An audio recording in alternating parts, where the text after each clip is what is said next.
Hi everyone, welcome back to Caking at Midnight. Thanksgiving is right around the corner, so I want to show you a super easy cake, like this one, that you can do to wow your guests for Thanksgiving, and it's, I promise, super easy. So let's get started.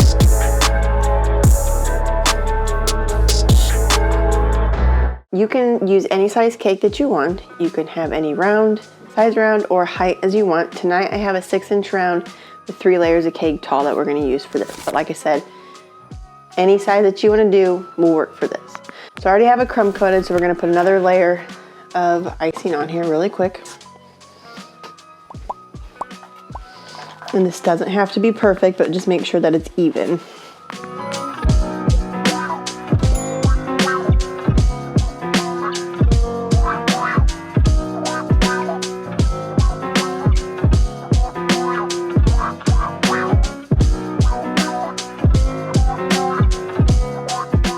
Okay, once you get a pretty even layer on there, just go around with your smoother and kind of get it evened out just a little bit more.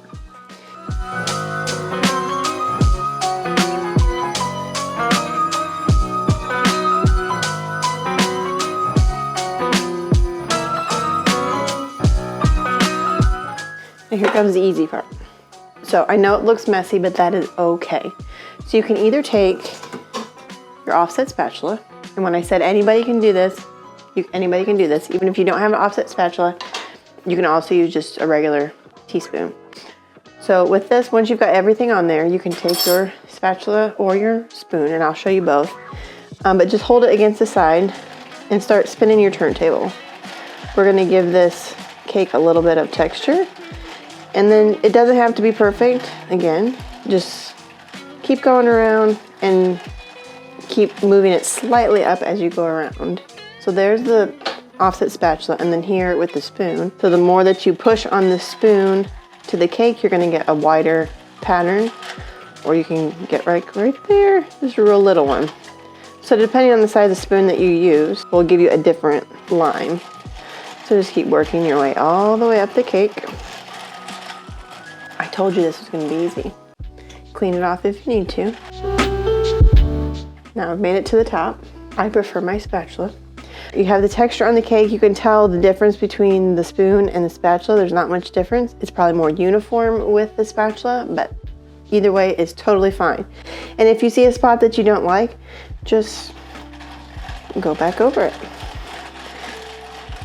This offset spatula technique is very forgiving. And then you can leave it flat like that, or you can take your spatula and slowly press on the top and make a swirler on the top, slowly working your way into the center, and you are good to go. Can you believe we're almost done? I have these flowers I found at the store, and they were really fall looking colors, so I was like, oh, I have to have these. So you can do anything with these on this cake. So with the texture on the cake, you can do anything as far as where you want to place them. You can put them on top, you can angle them down the side, you can put some on the top and on the side.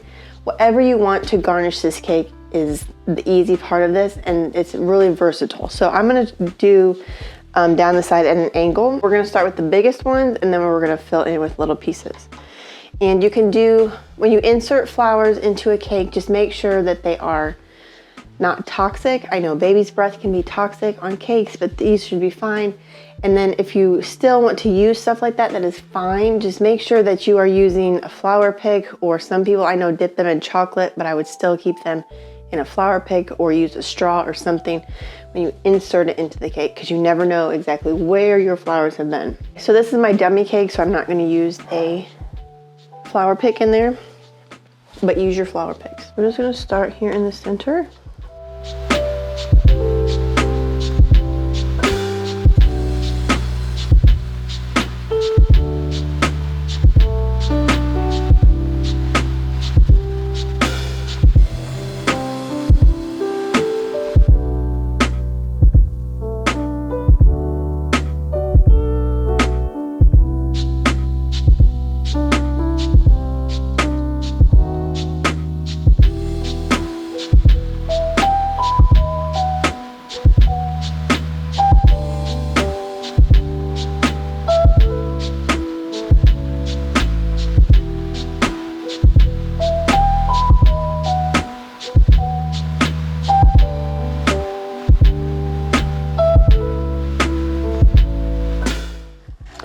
there you go. What do you think? Simple enough? I hope you enjoyed the video this evening. If you have any comments or questions, leave them in the comment section down below, and I will happily reply to them. As always, this is Allison, and happy caking.